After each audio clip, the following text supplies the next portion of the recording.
You ask Tiger to solve. This deals with linear equations with one unknown. The final result is a equals 4.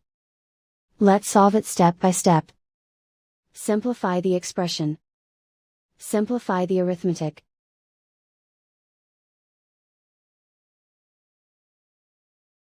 Group all a terms on the left side of the equation.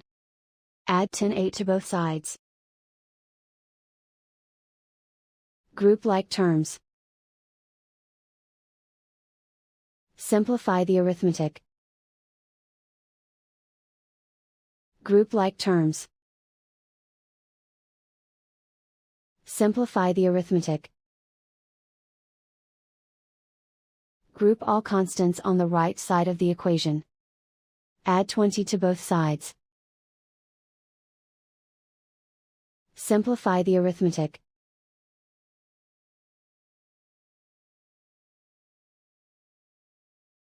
Isolate the a.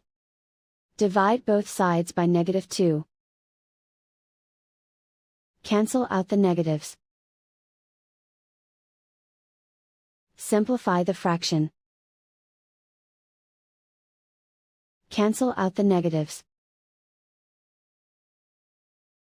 Find the greatest common factor of the numerator and denominator. Factor out and cancel the greatest common factor.